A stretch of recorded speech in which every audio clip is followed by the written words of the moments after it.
Take two. All right. We're here on CR Game Room. I'm Chris. That's Joe. We already said that once. We messed up. Sorry, technical difficulties. I'm not used to doing some things. Hold on, I'm gonna turn off the screen. So this week we're going to talk about a few things.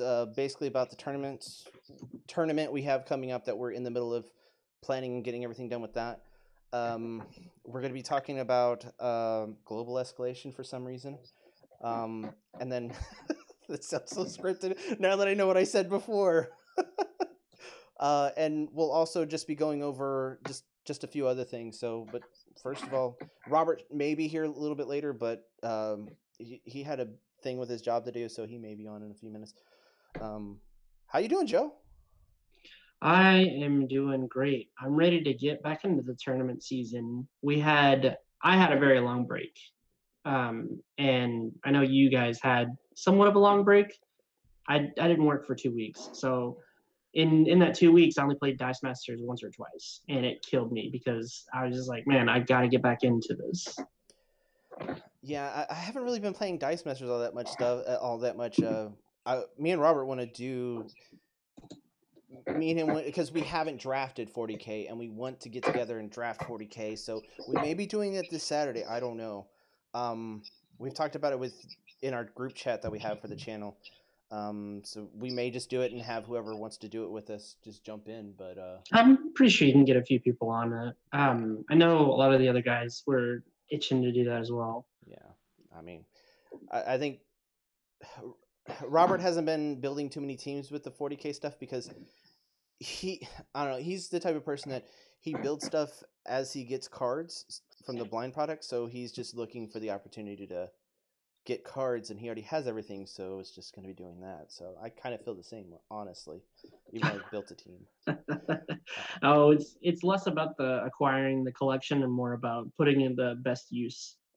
True. Putting it to its best use. But dude, you've seen it when we're talking about playing on the weekend. What does Robert do?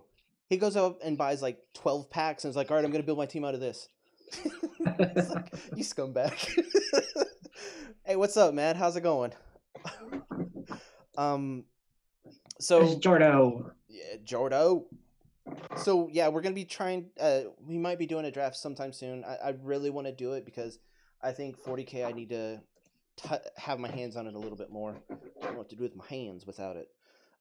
Inappropriate. I know. Well, so I can agree that definitely drafting and making use of the set, and as a whole, is definitely a lot better than just putting it to a competitive lens, because then you're only using about 5% of the set once you do that, if even. Yeah. And thanks for being here for the first time, Jordan. Oh yeah, man. We appreciate it that you're able to catch us live and able to comment on our stupidity. That's great. And not fast forward through the morons, as I say. Oh man, I sounded terrible right there. But here lately, I've been streaming a whole lot more on our Twitch channel. And I know, I'm so jealous, man, because I want to be there with you, but I've always got other things going on. I mean, you got kids. It's understandable, man. Speaking of kids, I've been playing Pokemon Let's Go on it. So I've almost got the first run through done, and then after that, it's going to be shenanigans. And I'm going to try to play a whole lot more Smash, especially with some of my friends that I've been playing games with online for like 12 years. So I might be doing that pretty soon. They all just got Switches, and they're unlocking all the characters pretty quickly. So yeah, so if I do manage to get mine pretty soon, which I think is going to be pretty soon, like within the next week or so. I said that last week, but like it's getting closer to that date. Yeah, I mean, it's whenever you get it, man. If you get it, it's fine. You can also come over here and play it whenever. I don't mind doing that. I might be moving soon, so I might be closer to where you and Robert are. Hey, that's good. Yeah. I mean, it's bad that you're moving, but it's good that you're closer to us. Yeah. Now I don't have to drive an hour to go see you. Yeah. I don't have to drive to go an hour to go see anyone. No. Move closer. It's so terrible. It's great. It's going to be bad / good at the same time, because then our wives are going to be pissed off that we're spending so much time with each other and not them. Okay. So, yeah. Do you want to just jump right into the I'm trying to think of invitational, a funny way to transition into it. like a segue? There's just Yeah. not, honestly. You could just do like a simple like speaking of commitment, but no. uh, So you guys might have seen on our Discord chat that on our Discord channel, and as well as some rumblings in general, uh, that people have been asking about global escalation ban list. And what it is that we've created an invitational tournament. And we announced this last time. Basically, the top four from each of the tournaments that we've run, as well as the phonets that Troy ran last year, we collected data from all that. And the players that got in the top four for each of those tournaments were issued invites, and some of them carried over. So that meant that the next spot down would then get an invite. So we started with first place, and then if that carried over on the next tournament, we gave it to second place, so on and so forth. And we now have issued emails to all 16 of the participants. You know who you are. We're not going to announce who it is just yet, not because it's suspenseful or anything, but because we haven't had a lot of confirmations. And we do need to drive this home. If you can respond on our Discord general chat. That's fine. Just say, hey, I'm in. We'll know who you are. And also, you can respond to the email if you have any personal issues or like, I can make it, but, and we'll talk you because I sent that from my email. And so you guys can chat with me about any specific thing, any specific questions that you have, or you can chat with the rest of the group if you have their information as well. So we need those responses though from the 16 that we originally sent out. I already have 4 responses in both email as well as I see you guys popping up in the general chat. Yeah. But yeah, we need that. There's one caveat to the top 4 in all the tournaments because we didn't count one of the tournaments that went on. We kind of kept up with it, but it wasn't one that we were participating in or part of. Someone else got an invite. They took my place because I'm already planning the next tournament. We're trying to get as much stuff for you guys to do online as we possibly can. We're trying to not have another dry spell like we had from when the golden age ended till the invitational, because that's just, it's not fun. That was about 3 months of downtime for us. Like we were wrapping up the tournament. We were on the tail end of the tournament, but in reality for us as tournament organizers, it was 3 months of just dead space. And we had to either fill it with more creative content or we just didn't do anything. We just took the time off. We kind of didn't do anything. It just took the time off. That's whenever I said creative content. So yeah, and like Joe said, it's an invitation. If you've gotten an invite, you're invited. And I've kind of told some people, you might have heard from me saying, hey, what's your email? You might be getting blah, blah, blah. That means you're in the running for it. If you haven't gotten an email, don't fret. You might get one still. We're just going through the list. We're trying to be as fair as we possibly can. So we need everybody to respond by next Wednesday in the affirmative or negative, because it's kind of, for us, it's a bigger commitment because we're going to have tournaments overlapping. And so we need to have precise number of who else, because it'll just be me running the tournament after that point with a little bit of help from you and Robert. And then pretty much, and Ben. And then pretty much outside of that, you guys are going to be busy with the next tournament, which you guys will be announcing soon. Yeah. And yeah, we've got things planned pretty much till the end of the year. That's what we've used part of our time, is just discussing what we're going to be doing, and this is it. And we also got a few other things that we're going to be doing that's not Dice Masters related, which we're probably just going to go ahead and put it on the YouTube channel, because honestly, if it's something we're doing, this is the game room, we're just going to put it out. We'll put it in a different category, but if you don't want to watch it, you don't have to watch it. But if you want to watch it to see what's going on with us, you can. But it's going to be Global Escalation. It's going to be fun. Yeah, so I feel like it's safe to just go ahead and give the basics of the tournament. It's going to be rounds are going to be best of 3, and it's a top 16, so you will have a double elimination situation. So that means that people can come back from a loser's run, which will be pretty interesting to see. And it's also in the competitive. I want this to be 100% in the competitive spirit, but at the same time, I don't want it to be one of those things where everybody's really cutthroat about it either. So it's just one team, best of 3, and we're going to do double elimination until we get to top 4. Yeah. I mean, if we wanted to do the traditional sense that the winners bracket, they just have to win against the losers bracket one time.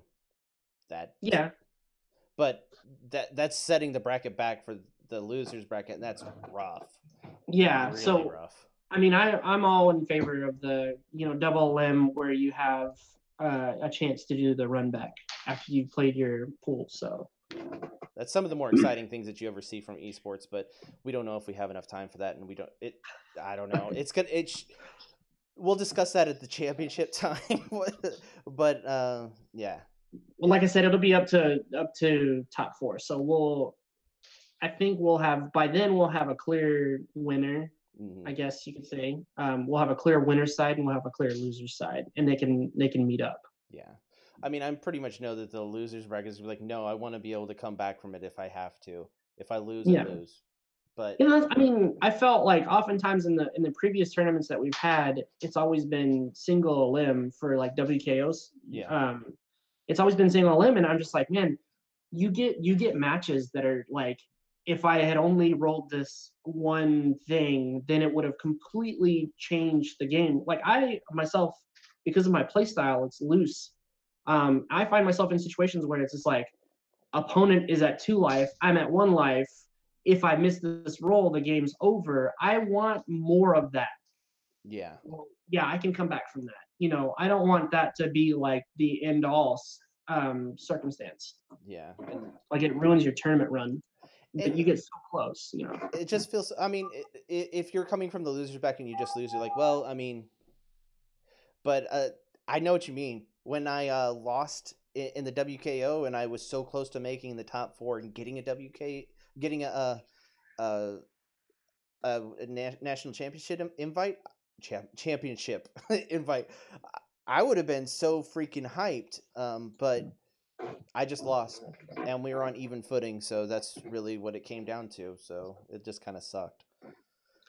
Yeah, I mean, it's you want to. So like, I feel double elimination really kind of heightens your chances, but not only that, it just gives you better games. Yeah, yeah. I mean, I felt like I would have only been in the tournament for 2 weeks anyway. So Okay, let's go over the ban list because there was quite a few questions about that. all right, And while you pull that up, I'm going to take care of these cats real quick. all right. I got the web page pulled up. So this is kind of like this is just WizKids what they have on their official site and what they're going to be adding for future. Like Well, when the so competitive season rolls around, they'll add the other ones that we added. they might. So there was clarified to me earlier that and you look at the original WizKids post, which I to everybody, to all the participants that I originally emailed, all 16 of you guys, there is the link in the email. So that link does not contain the modified list. I will be resending you that modified list, or you can just look back at this video. But basically, it was pointed out to me earlier that there was no intention of making it a growing list. This was just a starting block per se. And I think that's an important clarification. What I did was I went ahead and said, okay, well, let's just go ahead and for the sake of making things more interesting, we're just going to go ahead and tighten it to where we added the world's finals teams, the two world's finals teams, to the ban list. Mm-hmm. And you'll see those at the very top. There's 4 of them specifically that were not already on the list that got added because of the O'Neills. Okay. All right, so I have it pulled up right now, so they don't see our beautiful faces anymore. So That's good. so you'll see Joe's talking about these top 4 right here. The Batarang, what goes around comes around. Yeah, so we'll start with that one. Mm-hmm. That is a non-basic action for 2, and it's bolt, and it says deal 3 damage to target villain character die, and then it has boomerang. After using this die, roll it. If you roll an action face, add it to your prep area.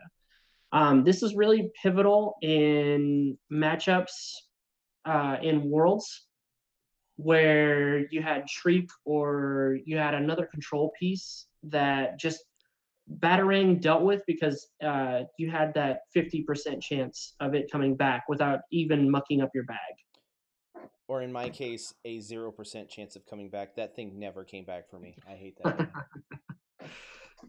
Then we have Mimic, Calvin Rankin. I think everyone knows that one, and Well, that's. so but the way it was used was brilliant though. Mhm. I will say that the real catch here with this super rare mimic is that it copies the abilities and printed uh, attack and defensive target character die until it leaves the field zone.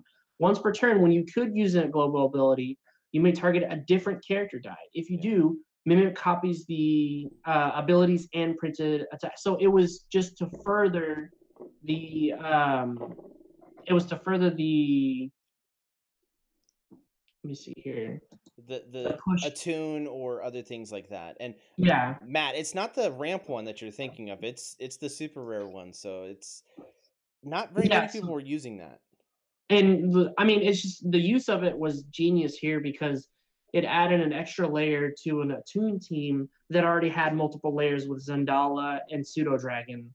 Um, and so it was really ingenuitive and just came out of nowhere because in the case of Mr. Fix It, you would just pay 5 for Mr. Fix It and you would win from there. And it was insane to see played out like that. Mm. Yeah, I think if the other mimic was added on there, it would be really rough to play play any kind of Dice Masters without uh, any of the best ramp in the game. I'm kind of surprised Yeah. that that's not on the list, honestly. Well, again, it hasn't. So Mimic hasn't showed up in any other teams, Hmm. that won Worlds or any of the previous Nats. So Hmm. it still has its day in the sun. Yeah, and then we have Mr. Fix It, Muscle for Hire. I know Robert's kind of sad to see that one. Yeah. For anybody that doesn't know what this card does, it's a 6 cost fist, and it doesn't have any affiliations too. That's the key right there, which makes it harder to deal with in a lot of ways. But it says whenever it's dealt damage, he gets plus X attack, where X is his printed attack value until end of turn. So the goal with this one is to either clear the field or give him Overcrush, ping him with Magic Missile Global a couple of times, and then you're staring down an 18 to 24 power Mr. Fix It, which can swing for the game real fast. Yeah. Although I will say the uncommon is just as ridiculous if you play it Yeah. right. Oh yeah. People tried to make it work in the EU Nats. They used the uncommon with Hellfire Club. I believe there was a team that there was an iteration of that, and I it I feel like really I'm the one that made that team, honestly. well, as to who started it, I don't know, but it's still a good use Yeah. of that card. And then lastly, we have Wonder Woman, Child of Clay. I myself particularly I am sad to see this card on that list. That's an undervalued card on like no one everyone thinks it's too high of a cost, and the people that swear by it are the ones that just bit the bullet and said, I'm just going to have it on the team because it shuts down so many things. Well, I mean, this card is really really good at what it does. So it's Child of Clay, and they even did a promo of it, and that promo is really sick too. Yeah. It comes from the Superman Wonder Woman team pack. If anybody's interested in this, she's a 4 cost mask, and for a control piece, well, a counter control. It's kind of like, yeah, paying that 4 is really high because you'd much rather have like an Oracle effect where it taxes globals and or actions. But this one's great because it says while she's active, global abilities activated by your opponent cannot target character dice you control. Yeah. You wouldn't think that'd be a big deal, but man, it winds up being a big deal. So we can go through the rest of the list kind of as quick side notes, quick hits, because a lot of these are golden age goodies that have been either oppressive in their heyday or just cards that were so good that they took down Nats or their prospective worlds. Or they were the meta at the time. Yeah, and so we already have the big ones like Cosmic Cube, Energy of the Beyonders. Now the Beyond Imagination is kind of sad too because people would use that on their attune teams to kind of help, get them to that one turn where they're using 7 energy to buy multiple 2-cost actions. Yeah. It just shows you that uncommon was not bad. I said it wasn't bad, and then people are like, no, that's garbage. It's like, yeah, compared to rare, it is garbage, but compared to anything else that does that, it's great. But Yeah. it's off the list. So the ones that kind of surprised me were from previous iterations of Nats and Worlds teams that I had completely forgotten, like Batman Always Prepared. And I was just like, wow. And then of course they stuck Cloud Kill on here. They don't normally ban basic actions, with the exception of well, actually they Swords did. of Revealing Light. With the exception of Swords of Revealing Light. Actually, we need to add a couple of basic actions on there. Give me just 1 second. So it's going to be the normal bans ones. It's going to be Swords of Revealing Light, Relentless, and Cloud Kill. But I need to add the upgrade proton cannons to this. Oh, okay. Give me just 1 second. All right. That was my fault. I apologize. So that's the other addition. This is what made Mixer Fix-It so brutal, is because you would give them Overcrush with just a basic action. And then it had the Stinger that you would KO the character die at the end of turn if it wasn't a Fist character, but Mr. Fix-It was a Fist character already. Yeah. So I do apologize. We do need to add that. So we're going to do upgrade. I'm trying to look at the correct wording here. Proton cannon. So upgrade. Okay, going further down the list. So yeah, just so you guys know, upgrade proton cannon, of course, is banned as well. And people will call me out on that. If we had like Shadow or somebody, they'd be like, yeah, don't forget about this. Yeah. Okay, so I think that's, yeah. Okay, so we have all the basic actions that don't have globals included in this list. Which that's kind of crazy, but yeah. I mean, when you have things like Momentum, which is super good outside of the Attune teams, or Investigation. That's the one you're so sad to see to go, because your one team kind of doesn't. Well, yeah, so it's interesting that you say that, because if I was to enter into a high-stakes competitive global escalation, playing for pinks. If I was to, if it was to be for a title, guess what? I would be running over that Momentum. It would be the bloated or the float drone, the bloat drone, fetid bloat drone, because it kind of does what Momentum, what I wanted to do with Momentum anyway. So yeah. There he is. How you doing, Shadow? Good. Man, it's like you showed up right whenever I needed you to. You're always there when I need you, Shadow. I appreciate that. We should probably talk to our head judge also about all this, and so he'll have all the information going forward, which he probably has it anyways. Well, he has the original list, and I just need to update him on the new, what we're adding. And it's in the interest of keeping a tighter. I mean, I want to say it's not as tight, but it's not as loose either of building principles. Well, I mean, after the last tournament, he kind of knows how we do some things, and we also tightened up the way that we do some things if there's ever a disagreement, because that happened last time, and we have a way to take care of that now, and it's much more fair, and it keeps the contest flowing. So right. So another thing that you're gonna see on the list are some kind of one-offs that I just like, because they perform so well at Nats and Worlds, they're naturally on the list. But I don't think that they're really that overpowered, without those other pieces. Like Miriam, I think she's good, but I don't think she would be as good without Guy Gardner. Man, I just remembered Rip Hunter's Chalkboard is legal in Global Escalation, and that. Yeah. Oh, that's such a good card. It is. It's a really good card. And then also the OG PXG is good. Oh, this is gonna be a nasty tournament.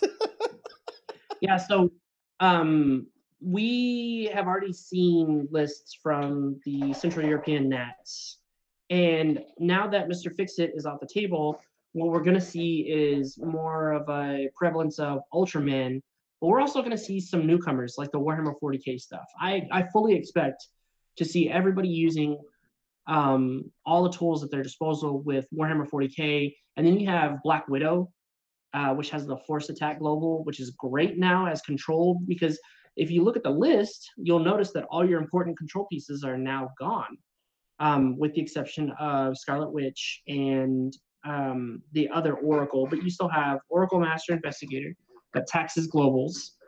You have Shriek Sonic Beam. You have Jinzo Trap Destroyer that makes them pay 2 life for each global or action that they're going to use. So, and then you also have, and I'm sad to see this one go. I really am.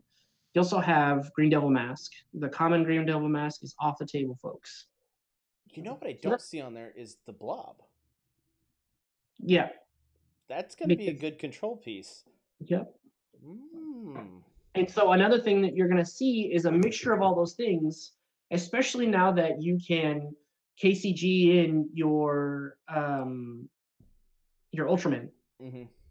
So I expect to see Kree Captain Globals all over the place, for those bigger kind of threats. And then if people don't want to go all in on the Venerable Dreadnought plan, I expect to see Storm Boys Global, because that's kind of a way to guarantee that Dreadnought stays in the format for a little bit longer. Now, if we do have another Global Escalation tournament, it will be much further down the road, maybe not even the same year.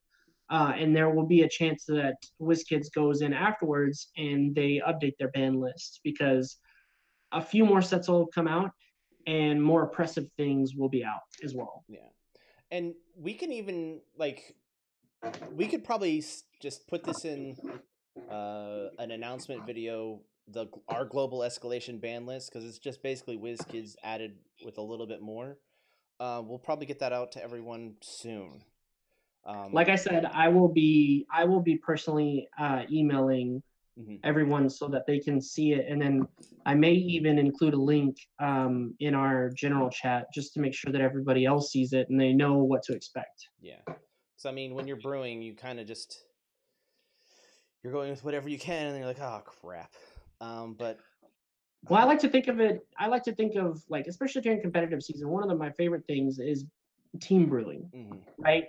Multiple competitors in the same tournament will often go to each other with either crazy brews or things that they're wanting to try in the tournament and try out, because I don't think there's a better way to do it than with your peers that either play on the same level as you do or play above you as well. I just love that. The group brewing thing is one of my favorite aspects of competitive play. Yeah, two people that I know for sure play anyone and everyone, even the best players they possibly can, is Patrick and Ben. They play anyone and everyone, and they don't hide their brews. Really, Patrick kind of hid his a little bit, but not really. He would play anyone with his brew that he had for the World's Championship. So he. Yeah, I would say that he was more exploring. So the times that he didn't play his list Mhm. were times whenever he was trying to explore other ideas to see if they would stick Yeah. or to see if they had any validity to them. And I don't I I mean, I think that's a great approach. I Yeah. take that approach a lot. I have multiple teams. I know which one I'm probably going to use. But then again, I want to try something out. And if it does better, if the numbers are more solid, then yeah, I'm switching over to that. I mean, it's also about whether what you're comfortable with, and the more reps you get in with one team, uh, how competitive it is. You need to find that out pretty quickly. You were busy. That wasn't hiding. Yeah, I mean, but I did see you playing people online.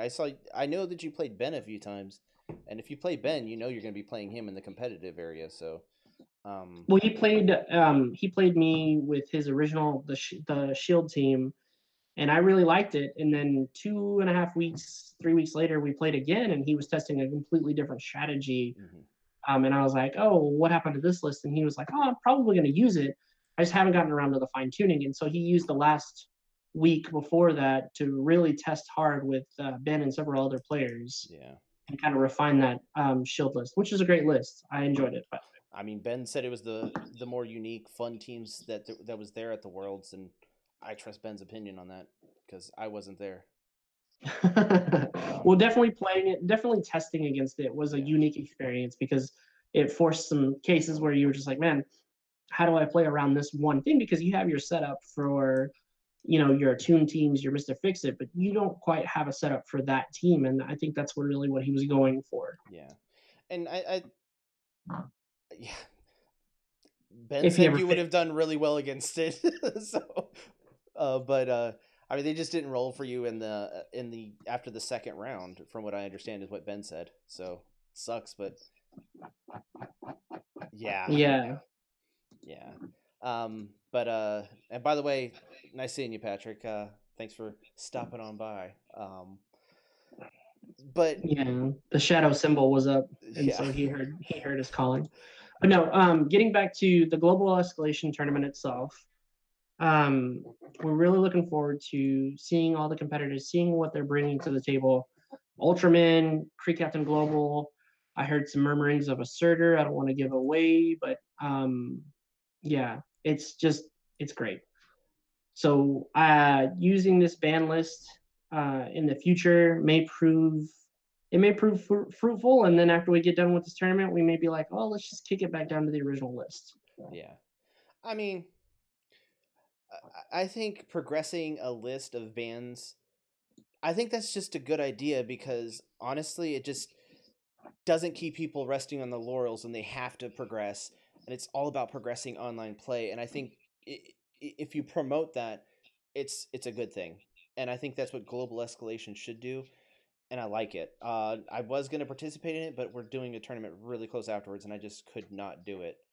Um, we're we're all about just progressing this channel and progressing tournaments and everything like that. So Well, definitely, I mean, in doing more tournaments, we hope to attract more people and grow the community, get people talking about it. If you go to your local game store and you want to do like a draft, that's cool. But if you go to the local game store and you say, man, we're going to spend our normal game night that instead of on I'm gonna switch back buying to product this. that we already know and have, we're going to spend it testing teams for the next online tournament. And then somebody who isn't part of that community can come in and go, hey, you're testing for something that you don't normally play Hmm. with us. What's going on here? So then we get more people and we attract more people. The community grows.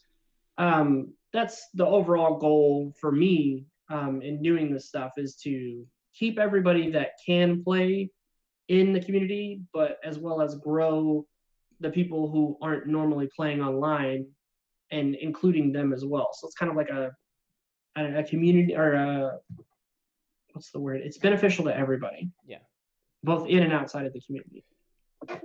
rising tide lifts all boats is the way I like to Yep, put it. that's really good. Better than I just spent the last I one. mean, I've said that a bunch because I talked to other content creators around Dice Masters and just said, "Hey, let's get this going because we all want to help each other out and get going." And all the creators, we actually talk to each other and are really cool with each other. So if Yeah, you it's if you think they're a yeah. chill person watching them, they're a chill person, flat out. So one of the things that I love about this community is that nobody's, like DM Armada. We have to give a shout out to him because he gave a shout out to us in his last video. And he's overall just a nice And guy and good dude. well, yeah, and He had a overall, like, thousand. That's nuts. yeah, that was awesome. And it's really fun to see. It's really fun to see him and all the other content creators and the ideas that they have, and then to talk to them in person and realize they're not looking for views and likes. They're looking for strengthening and enhancing character as well as community. Hmm. And I think that's really important. Yeah. True dat, true dat. And all the Dice Coalition people they're chill. They're chill ass people. They've always been down with us ever since the start. They've helped us out whenever they can. Patrick, he'll tell us his opinion. Whether we like it or not. Yeah, we're gonna hear it, and I mean, he'll call us out on BS, and he has, and we take it, we learn from it, and we move on. But yeah, so far, everyone that you read or talk to is really awesome. And if you're there's people that you probably haven't read or watched that are really awesome too, and you should really just try to find those people.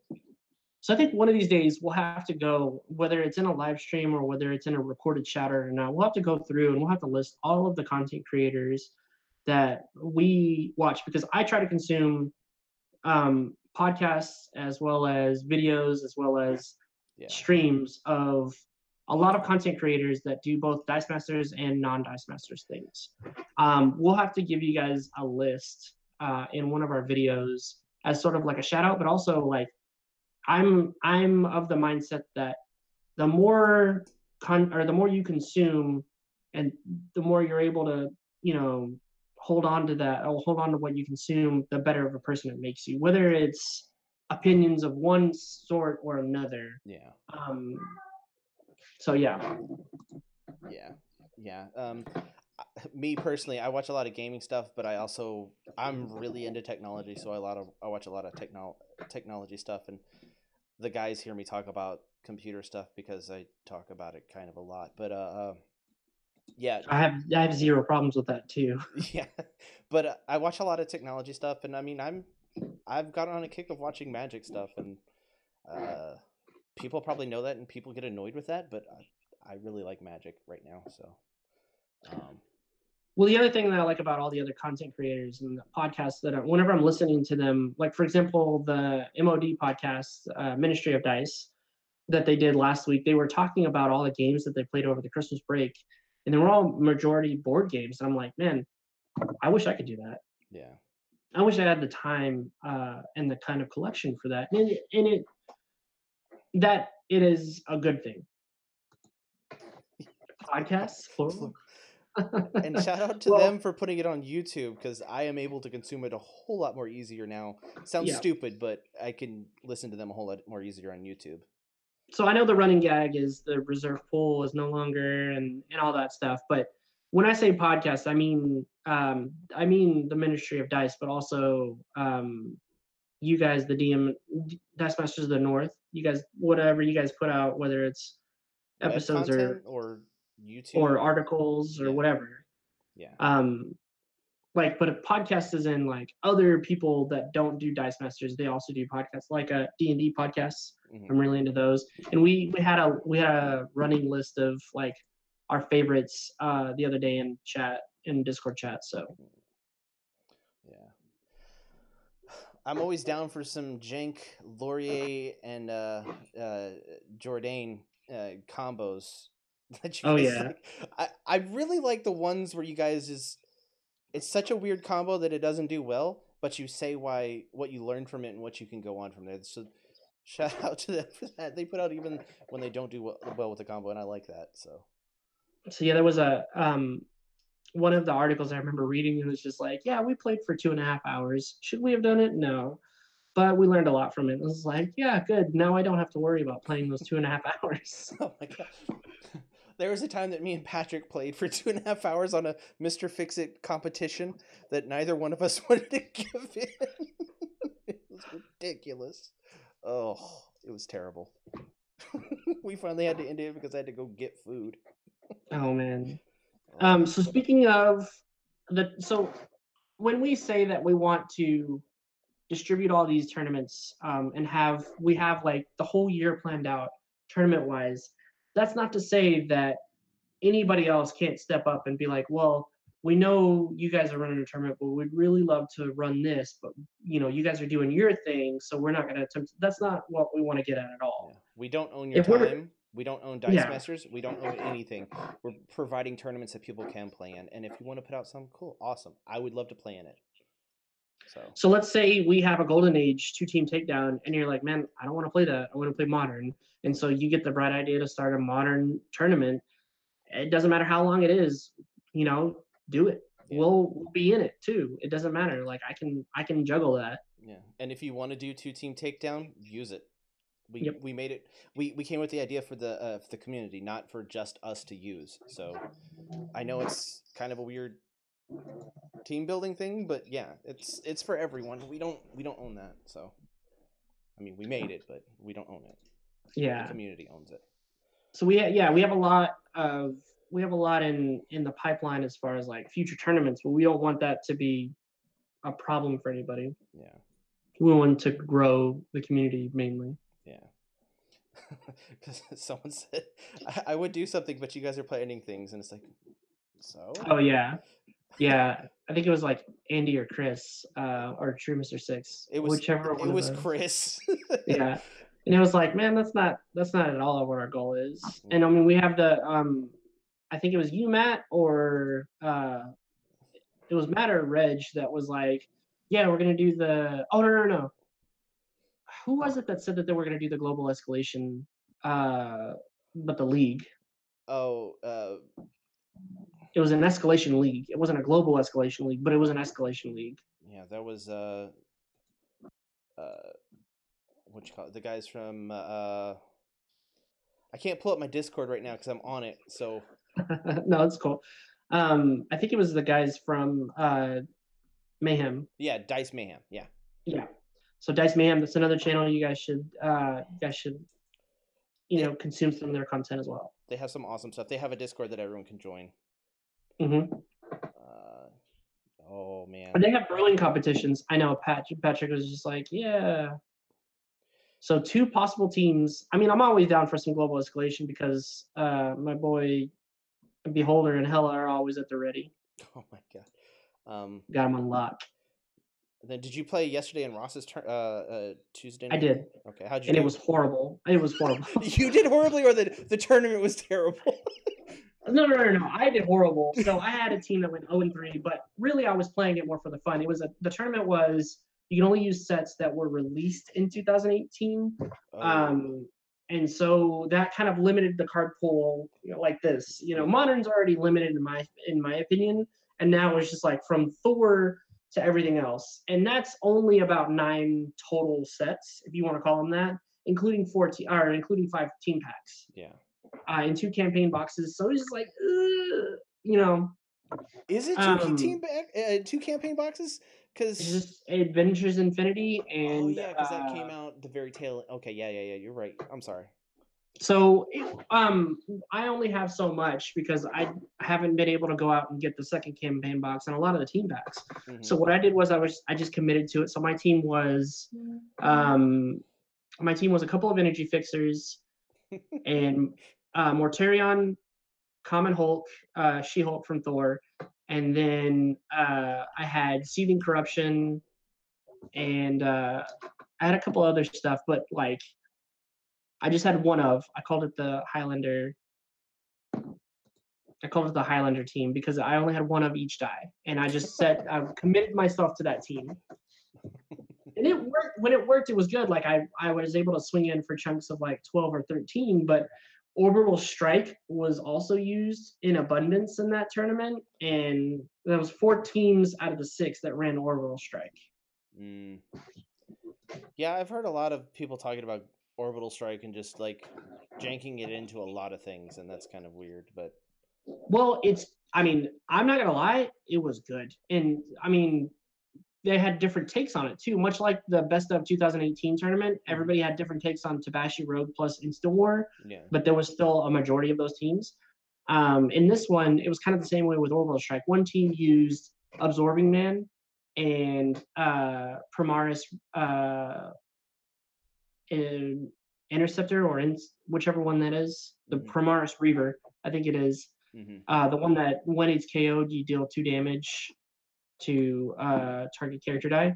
yeah. So they use that in the off chance that the orbital strike KO'd any of their stuff.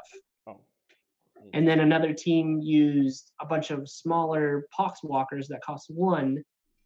They just filled their field with that, and then they were like orbital strike, you know.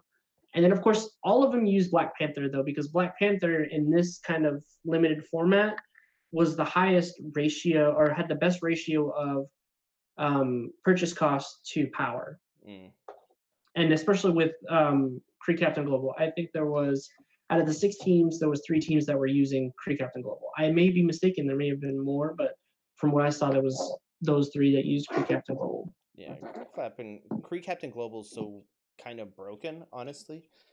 And that with Ring of Winter, it's kind of ridiculous putting both of those in there because a lot of times you'll play someone that has the Kree Captain Global, Yeah. but man, you can get stuff for super cheap just with stuff that you bring. But Yeah, so I'm a bigger fan of just doing Kree Captain Global, and really, like it hits a sweet spot at 5 purchase costs, yeah, because then you're getting it at a better rate. The After you go above that, you're just all you're doing is you're taking 1 energy off the cost. yeah. I mean, yeah. And plus, if you you have to build around, you should have a dragon on there if you're gonna have Ring of Winter. Otherwise, you're underutilizing it. But Yeah, then pretty again, much. I've seen people have that Ring of Winter global on things that didn't have a dragon and it worked out fine. Yeah, like Mr. Fix-It teams, that was their go-to. And even after Kree Captain Global came out, they were just like, sweet, I'll just add another piece. But really, I mean, you have things like people don't they don't want to use Super Malekith because they realize its utility, but they'll just use the Thor Global instead. Yeah. So I mean, a lot of times when I see people bring the Malekith global, it winds up they play a Yanti team, and it winds up benefiting the Yanti team more. And if they don't have Yanti on the team themselves, it's kind of just it's the point, honestly. well, I like to use it because whenever I was running it, I liked to use it because when he's on the field, you Yeah. get to put the action back into your bag or any action that you use. So it's like it gave me more incentive to actually buy and use the magic missiles that I had and closed out some really tight games. Yeah. I will agree. If you're utilizing him for that sense, yeah, he's great. But if you're I just mean, using him to plus, reduce things, that's yeah, well, plus he has the added benefit of KOing. So if you have something that's a wind filter effect and you also have him, then it's good because you can KO that thing and rebuy mm-hmm. on the next turn. So I mean, he's better utility wise than Thor is, but again, he's not as readily available because he's super rare from a blind product, and he has a lot higher stipulations. Yeah. And I don't know. Yeah, you're right about that. I lost my train of thought. I lost my train of thought. These cats are just killing me over here. Yeah. But I don't know. I think going forward, people are is Captain Global only for characters or can use it for anything? No, it's characters, unfortunately. So So you that's have your having either one. choices. Yeah. Yeah, you have your choices. So again, those also add to global escalation, I think, a lot. Yeah. Oh, what I was gonna say is uh having the Super Malekith with the Hawk Dove team. I don't think very many Yeah. people did that. They mostly had Fabricate, but I don't Yeah, I mean, I don't like the go limited ahead. amount you could do with Fabricate. I mean, fabricate is good, I think. Not as good as having a KO effect on global though. Yeah. Yeah. So moving forward, global escalation. If you didn't get the email, just and you placed high in one of the tournaments that we had last year or Phonats, just wait till next week, and by next week we'll release the names of all the people that are going to be participating in that. Mm-hmm. And then, Chris, you guys will have something planned for the next tournament that we're going to be doing in mid to late February, correct? Yeah. Okay. I've already started getting everything ready for that, so that's good. We're gonna have an announcement fully of what that's going to be. I mean, we've already said that it's gonna be 2-team takedown modern, Yeah. so anyone can join that, and we'll get out the sign up sheet for that pretty soon. But we're gonna try to get going on this first. So, oh, Yeah. So, yeah, Ben was just asking on our chat if we yeah. had correct. Just the girls' names. I mean, should it include Central European nets? No, because then that adds like pin particles. It adds things that I just don't think warrant that kind of. But here's the thing, though. Is it in the global escalation list that they said that they had things that were European Nats, U.S. No, Nats? So they only gave in the actual post itself. They only let's see. It says it has made the finals of one of the following events: Worlds 2015, 2016, 2017, US Nats 2018, and it doesn't have a global ability. They didn't say anything about adding more in the future either. that's kind of weird that they didn't include any other country's championship. Yep, I agree. But I mean, looking at the scope of things, and I'm looking at the two teams that previously, the two teams that they posted here, and we'd be losing a lot. Yeah. We'd be losing the Hellfire Club. We'd be losing Scarlet Witch. We'd be losing pretty much all of Wonder Ring, which was a great team, and you had a lot of versatility in it. Okay. Well, You'd also be losing, I think you'd be losing Captain Cold's Cold Gun. Let me look at my own list and make sure. Yeah, you'd be losing Captain Cold's Cold Gun, which is another blanker. So I don't want to cripple team building. Matt, just because you're okay, I'm gonna say this right now. Just because I don't like playing with stuff or playing against stuff, or if I think it should be banned, we don't ban it from the tournament just because we don't like it. There's a lot of things that I hate playing against, but we don't ban it. So just because you don't like playing with it is not a good reason to ban it, so to speak. Yeah, So. and Patrick Shadow just said, "Well, we lose in prison," but in reality, I think that's an argument for including that. In prison's BS. I hate that card.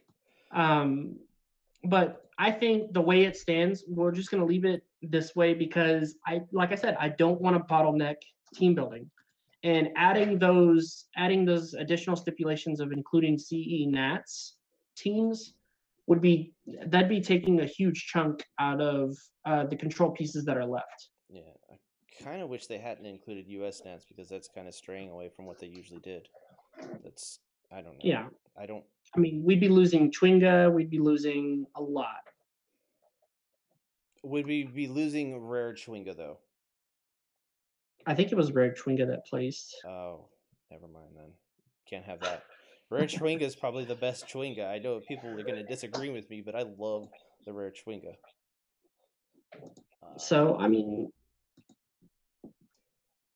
to me, it sucks to be losing that much as a builder. I'm not even involved in, so we'd be losing End of Days, and that's a harsh one too. That's a weird one. That's crazy. Well, End of Days was used as a counter to Ultraman. Yeah.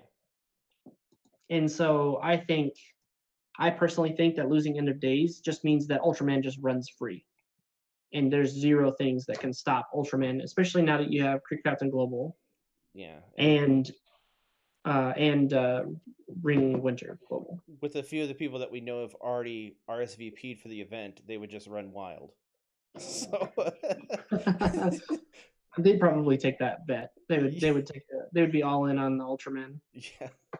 So yeah, I mean, what Joe says on the thing goes, and he interacted with people online to see a little bit of what should be done.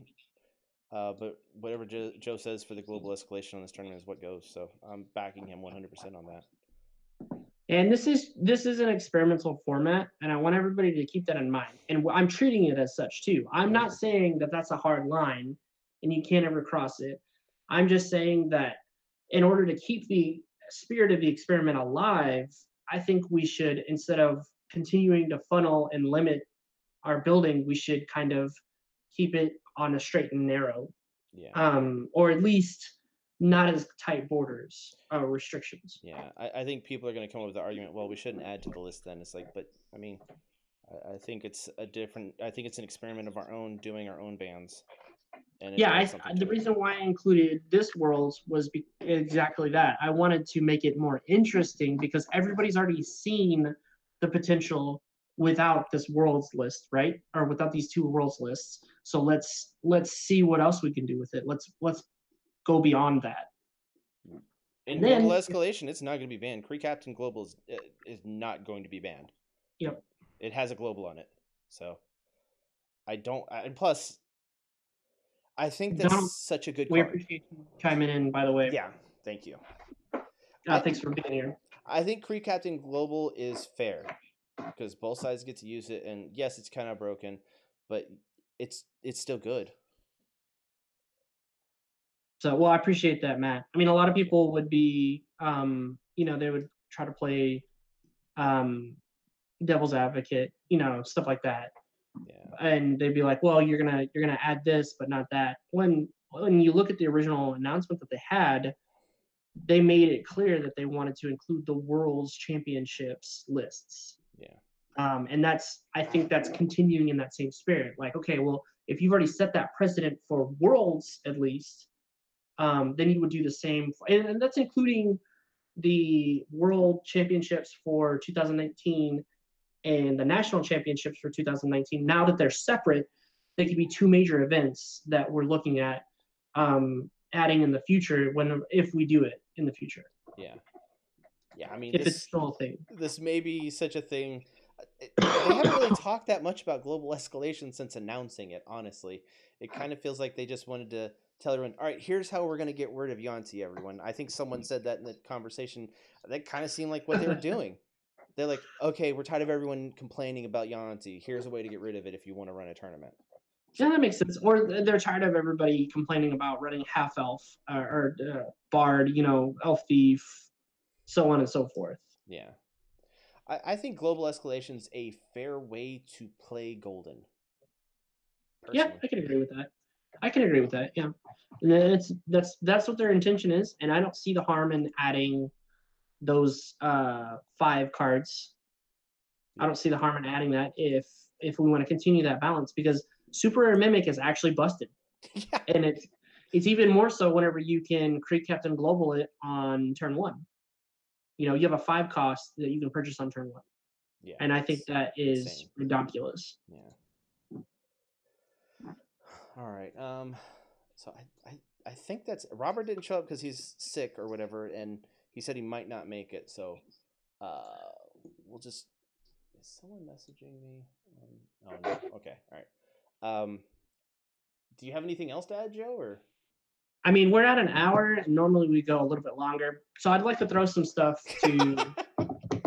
I'd like to throw some stuff to the audience real quick. What do the viewers think? And you guys can comment after the video stops going live. You guys can comment after that as well. We look at the comments and stuff, or at least I do.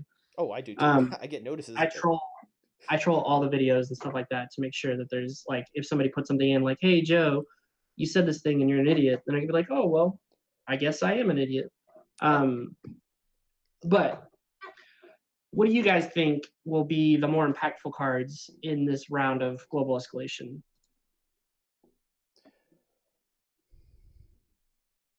What do you guys, the viewers, think? Yeah. Chris, while they're thinking and typing it out, you can tell me what you think. Just Donald, I don't see any reason to ban Kree Captain cards at all, because I think it's just fair. If it was a thing that it was a blind product and it was only the super rare, I could see that, but everyone has access to it. I don't see a lot of things getting banned in the campaign boxes or in the team packs. If something is busted and it breaks the format, yeah, it's going to get banned. But I don't think Kree Captain really breaks the format. What do you think about that, Joe? Just in general, if we were to ban. So no. Like, WizKids is proactively balancing cards by either overcosting them or making them more available to the public in doing the limited card game production wise. So you don't ever have to worry about if they put something in a campaign box or a team bot pack. It's because they've already gone through the design phase of should we include this or not. And maybe one of the only reasons why that would be an issue is if they release something 2 years or a year ahead that interacted with it that they didn't have the foresight to test with. Yeah. So that would be the only reason why that would warrant a ban. Yeah, I mean, yes, buying a 4 cost for 1 does seem pretty ridiculous, but you also got to have 2 fists to do that. Granted, if you have generic, or if you have the wilds, you could do it too, but it's a little bit hard to do. It's not 100% you're going to do that. That's what I think it makes it fair.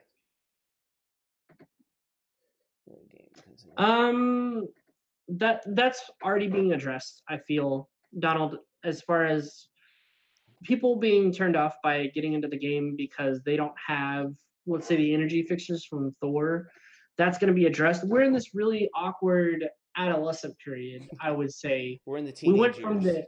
we went from the terrible 2s and 3s in 2015 to 2017, and now we're kind of in that awkward preteen area, and we're not full on teenagers, so we have just as much angst and attitude about it. So as soon as they roll out with their full plan, which I think will be closer to the end of this year and early into next year, we'll be able to fully see, why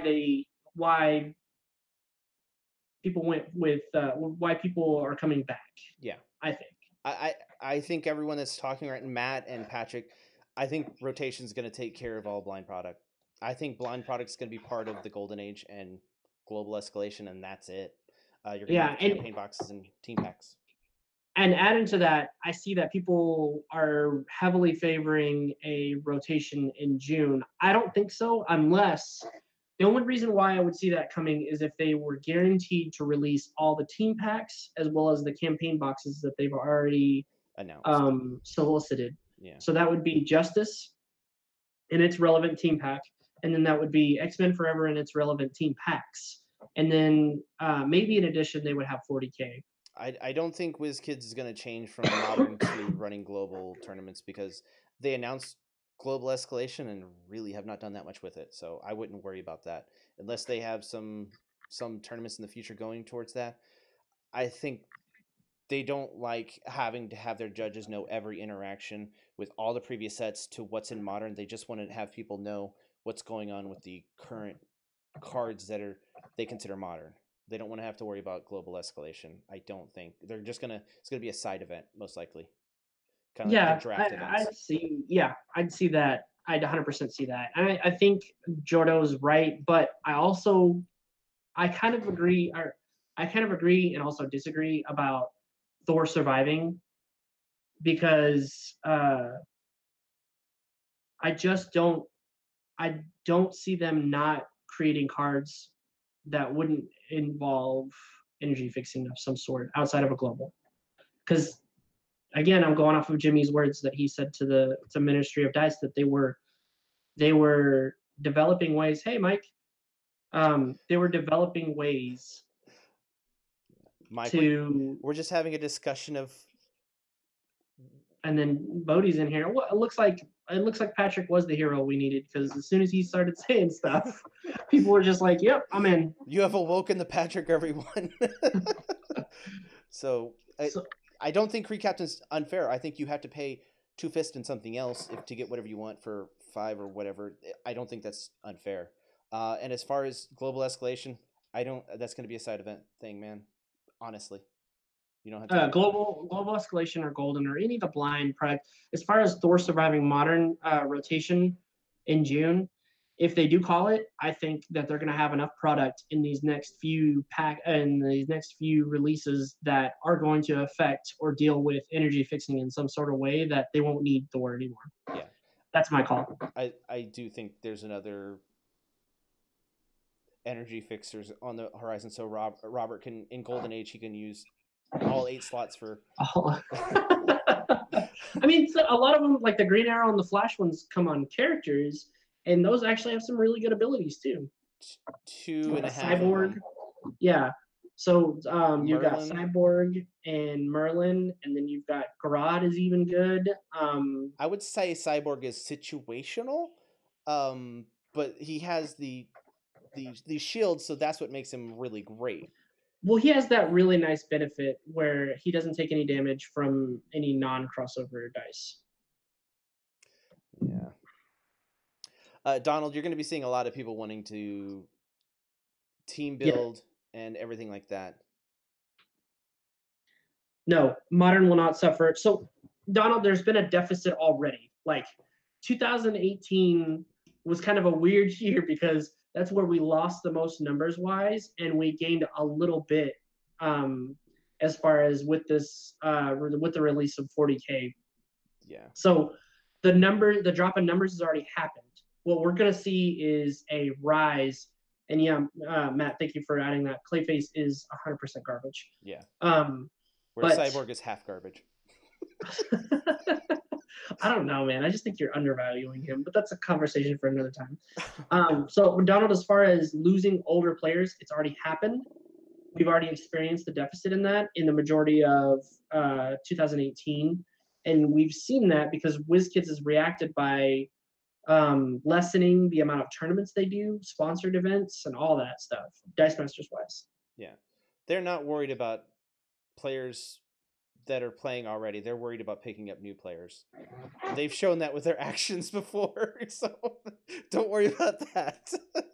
So, Josh, the invitational is only for those that have placed in previous online tournaments. I've already sent out emails to all 16 of the people that have placed the highest in regards to records. And then what we will see is I'm gonna start as soon as we get everybody confirming that they will be part of the tournament, and that deadline is by next Wednesday. Just so you guys, just as a quick reminder, I will get with the rest of the content creators as well as the rest of the participants and see if we can get on some kind of recording schedule that works best with the participants. So that way, every single match in the invitational is recorded because we want to give you guys the best, if not the most of the competitive experience. And I want to talk to Ross and see if he wants to do some of the matches because he was talking about how he wants to do matches that we put on, and I'd love that because I think he does really good at that. So Donald, I think the best approach to that is instead of saying get on my level is to get down to their level. Being more creative with the casual play that you have and the stipulations therein. So if you're working on a budget, like I myself am working on a budget, I constantly have to go and beg, borrow, and steal from the guys in the group. And yeah, Grout and Merlin are two of the best energy fixers in that cycle. I think they're two of the best energy fixers, period. Oh yeah, And that is including Billy Club and Mjolnir in that. And those are really good. Merlin's a win con and an energy Yeah. fixer. I know because I have him on my global escalation team. But as far as you and your community, even if you're on a budget, those campaign boxes and team packs, I would stick with those. And I would I would say, all right, well, in this modern, we're only going to do everything past Thor. And even if people are like, well, I only have X amount of team packs or X amount of, this campaign box, I still think it's better to play it in a limited scope than it is to say, all right, well, sucks for you that you don't have blind product that you desperately need. Yeah. I think what's going to attract more players, period, WizKids sticking to a schedule. I'm hoping they do. They've kind of come out with the Avengers Infinity to the 40K in a reasonable time. Let's hope they continue that on, and I think that will attract more players. Because if they're attracted by WWE, cool, we bring them in. But we want to be like, well, we got this coming out in 2 to 3 months. You can play with this also, and then eventually another WWE will come out, and you could just continue your collection and play competitively in this game, not just with that set. That's what's going to grow the community. And people being nice and being welcoming and playing down to people's level. I remember when I started playing, I wanted to play as good a competition as I could. Robert was the best player I knew. Me and him played all the time. I told him to bring his toughest teams, and then I started playing against people that were better than Robert, and I got better. It's just playing better people. DM Ramada said it best in his 1000 video. If you want to get better at something, play someone that's better. Period. That's how you do it. And there's no shortage of people and players that are willing to do that. So the new products, yeah, we've been hearing you guys. So the new products are amazing that are coming out, the new IPs. In fact, we've already seen a push. Speaking of scheduling, Chris, we've already seen a push for another team pack for 40K, which are 2 team packs, the Chaos Angels and the Blood Angels. I think that is an insane amount of turnaround, and I think that's only going to help increase all of our customers and player base. I want them to get the dice counts right on those. That's all I want. But if they don't, I'm still gonna buy it, still gonna play it. I'm not gonna buy max dice because I'm done doing that. I tried to do that. If I have to buy 3 team packs for it, that's stupid. Yeah, I mean, I can agree there at the max 5, and you're still hung up on that. But they promised change. Jimmy himself promised change, and when the brand manager says that it's going to change, I believe him. Yeah, I mean, honestly, I'm a small voice on probably something they never watched, never listened to, never heard of, and never cared about. So just because I'm complaining about it doesn't mean it's heard. So that's one thing. You guys that are watching us, you hear me complaining, but it's not doing anything for me. You guys, everyone else doesn't care. I'm the only one that really cares about it that much. Just because we're already past that point, or we don't put as much stake into it. Yeah. Donald, one thing I would say that Truby and Dice Coalition have a cube draft system that you can do that levels the playing field with everyone. Just go to Dice Coalition and go to tools, and you'll see draft. They'll have a draft cube that you can do, and you can set it up however you want. If you allow people to proxy, it winds up evening the playing field, and people can say, I'm not going to get destroyed then. And it makes it fun for everyone. I think the draft tool that Dice Coalition has is amazing for new players and people trying to teach them how to play. As far as trading and selling go, it has its ebbs and its flows. So it'll have its ups and downs. Right now, everybody's selling because they're trying to afford new stuff for the holiday season, or they're trying to rebound from the holiday season. Mm-hmm. Closer to summer, you're going to find people are willing to either trade more, because then they'll go to those Golden Age side events at Nats, or they'll plan on doing it for the World Championships. So I would just say, hold on to your stuff. I know you want to play with something right now. For example, I have a staff of the Forgotten Ones, but I'm looking specifically for another super rare, and I don't know if you're going to have it, so that's why I haven't said anything. What are you looking for super rare? Jubilee. Yeah. Yeah, that's a problem. I can't get rid of my Jubilee, man. That's such a good card. So there are people out there, Donald, that are willing to trade. They're not. I don't think it's the right time for that. And as far as like everybody that's out there to sell, there's going to be more of that coming up too. Yes, there will be a Nats this year. Yeah. And we're planning to go to it. I couldn't get that Friday off. You couldn't? No, I may have to beg, steal, and borrow, because I have off Wednesdays, which is kind of why we have the live stream on Wednesdays.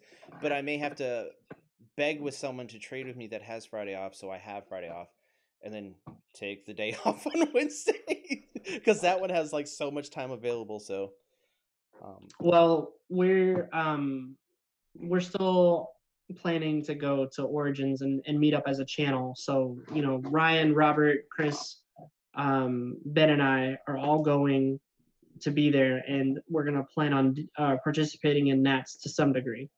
Yeah. And another thing, whenever rotation happens, you might want to check on trade list. If the rotation is deep, there might be some people just like, well, I only play modern, so I'm gonna get rid of everything that I don't need. So,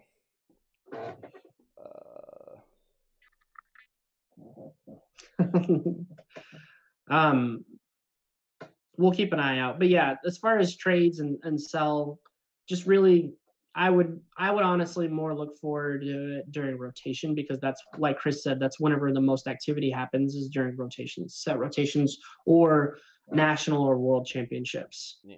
People start wanting to either trade or sell, and it's always towards your favor. Yeah. And I got most of my super rares through trades. The only ones I didn't was my hardcore chase ones, which Yanti. I got those through trades. So, and that was no one knew who I was. No one knows who I am now. So people just traded with me because I had certain cards they wanted. So if you're willing to trade shinies, they're willing to trade a lot of things for it. So just tell you that right now. If you have foils and you have the Yeah, regulars of it, trade the foils. yeah, because a lot of times, especially if you're going to get into online, I know you were talking about getting into online in the Discord chat, but if you're planning on getting online, I have actually gone back on my bling statement because there's glare, and glare is going to happen no matter how much lighting you have or don't have, Yeah. especially with foils.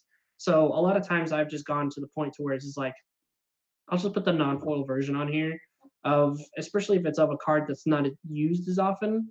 I'll just do that, and it's like, okay, I'll put the non-foil so that way people can read it, and I'll just save the foil for IRL interactions or tournaments that I'm going to go to at a store. So you look fancy in real life. Yeah, and I mean, I'm not gonna lie, people do it. People do it in Magic. People do it in Yu-Gi-Oh, Pokemon.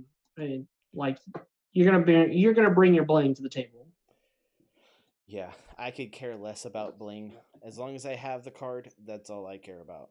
So You're a simple man. I'm a simple. Let's not get Yeah, Actually, we're not monetized. We don't have to worry about any of that. yeah, that's true. We appreciate you guys with the feedback, man. This is great. I haven't seen this chat this lit since they announced 40K. That was a good stream. Or the announcement for the winners of our giveaway. That Yeah, one was pretty lit. yeah. But what cards do I look at that broke the? Oh Oh my man. god, Patrick! Only you would do. Well, actually, no. You would have the most. Oh, bling on every single card. Can't read any of my cards. Oh, what cards? What cards are foil? Which ones do you have? And I'll tell you which ones are what the foil version is.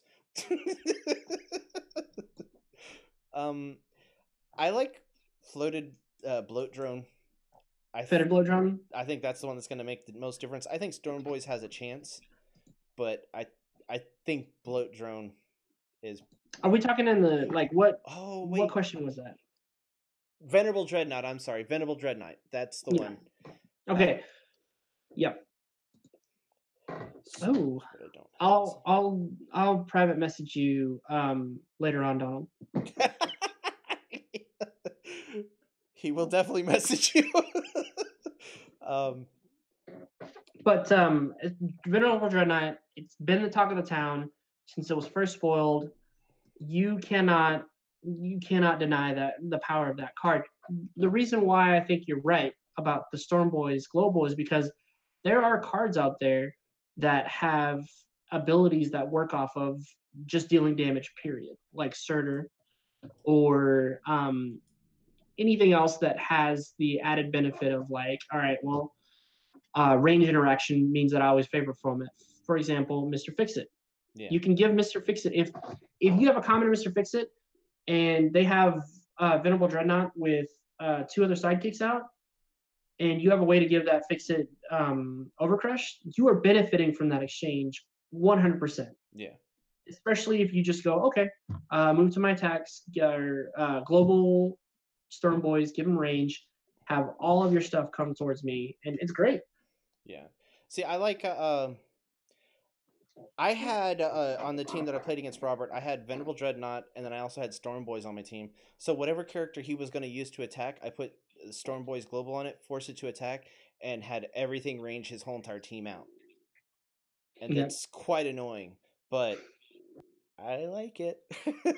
Well, remember on the defensive side of range, you can only apply range damage to those that have dealt range back, Mm-hmm. Yeah, but or if that they have dealt range to you. yeah, well, I mean, if it has range and it's attacking, everything with range activates, right?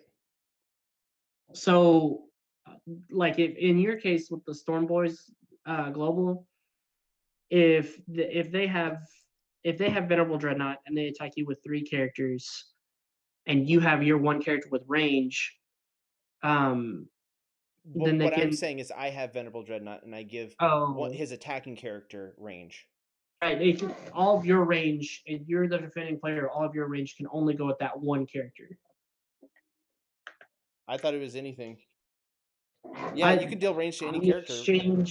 On the exchange, though, on the blocking, But when the attack happens, range activates. After range finalizes, that's when blocks are completed. Am I right, Patrick?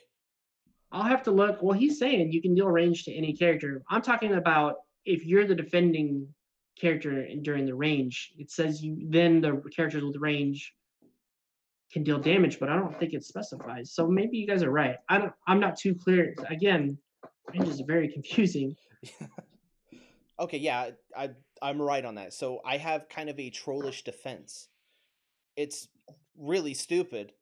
It's not usable in tournaments, but if you just want to troll, Venerable Dreadnought and Storm Boys on your team and force attack with Black Widow.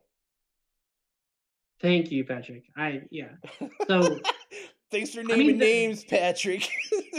No. It's fine. I'm wrong a lot. No. But as far as like, they don't make that too clear on the ability. No, they don't.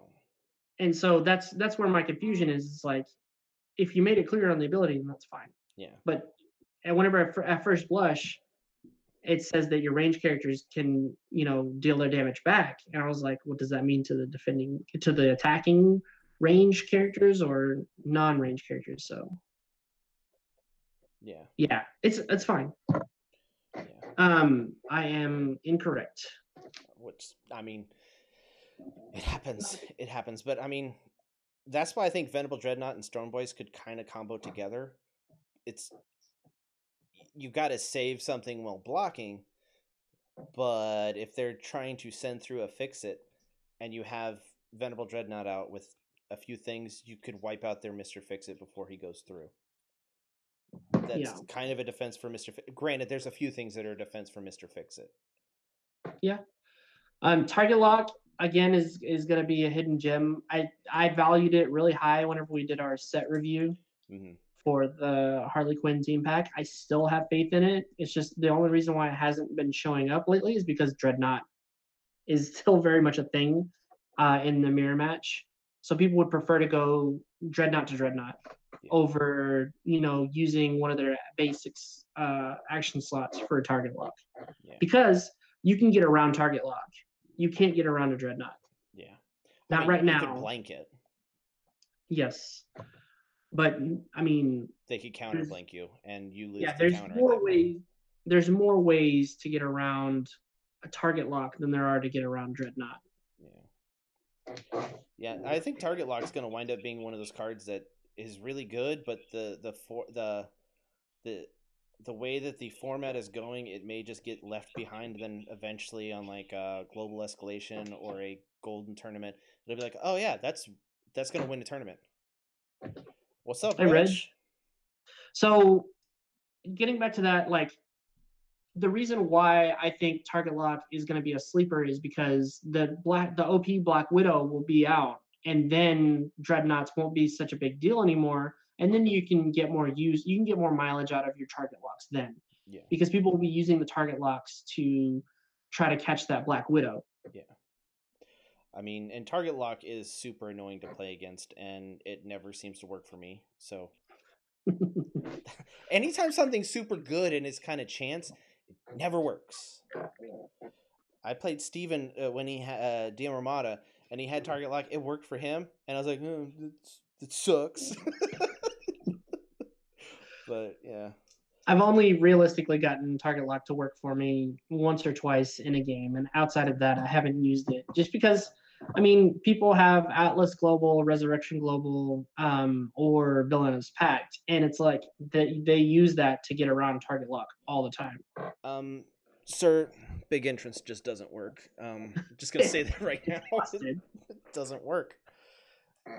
I don't know anyone that says, yeah, I rely on big entrance for everything I do. I've never heard that. I've always heard it sucks. It doesn't work, or its value is great for first 3 turns. Then after that, it just loses value. You much rather it have come up as energy. When you need it to come up as the action, it comes up as energy. When you need it to come up as energy, it comes up as action. Never fail. Well, all I can say is big entrance works 75% of the time that it works. All right. Jesus. Oh man. Big entrance on the right team. Yeah, not my team. That's always how it seems. So I will say this though, I've been kind of playing with the idea of Chaos Warp and big entrance as well as Bishop. Um, yeah, it works 75% of the time, all the time. So, but yeah, big entrance. I think I'm interested in testing that out for a Chaos Warp team. Yeah. So I'm really looking forward to that. Especially getting past modern and getting into like golden age. I think that'll be a lot of fun. I feel like honestly it just needs to be called global escalation for that now, because I think that's a really good idea. If they just don't do golden, just have global escalation. That way it is fixed. It's I don't know. not as I don't know atrocious to about play that. golden age if you have a I ban don't list. know, man. Ooh. I just don't know. I like that's a whole nother argument. But I've played with Wormhole. It doesn't work like you want it to. It only works against Collector or Rare Crow. And it sucks. I mean, you do have a way to interact with your opponent, but they have to pass priority after they can't declare attackers yet. They have to pass you priority. Well, yeah. So the wording on it is what kills it. Yeah. I swear, it's just like they were trying so hard, and I'm glad they went this direction. Whenever you could use a global ability, you may send this die to your use pile. If you do, return all dice controlled by a player other than their owner to their owner's field zone, and return all dice temporarily in the field zone to where they originally came from. So heist, collector, rare crow, Jervis Tetch, a lot of those are already going to make full use of the characters that they've stolen before moving to the attack step. And like they've already gotten with collector, if you're running a Winfielded character, they've already gotten full use out of that. So you can have it back with Wormhole, right? Or Jervis Tetch. A lot of the time, whenever they take control of your sidekick or ally, they're gonna use it to fabricate something in. Or if it's Rare Crow, like they'll use it so that you don't have a blocker that turn. You wormhole it back, cool. They've already got their use out of it. Yeah. I always go with the saying, if it has too much text on it, and you can't do it exactly on your turn, it's not guaranteed to be things that you can do on your turn, and it relies on your opponent to pass your priority, it's most likely not that good of a card. Yeah, because they can just do everything in the main step before they pass to you. Yeah. And it sucks. Yeah. That's the one thing I didn't like about Dice Masters is the kind of, well, it's not as bad as other games where you can only do things during your turn. You don't have a chance to respond. In this one, you do have a chance to respond in 2 different phases. But I just don't like how you can't respond immediately. Yeah. Or it's very specific that you can respond. But like in the case of Millennium Puzzle. Yeah.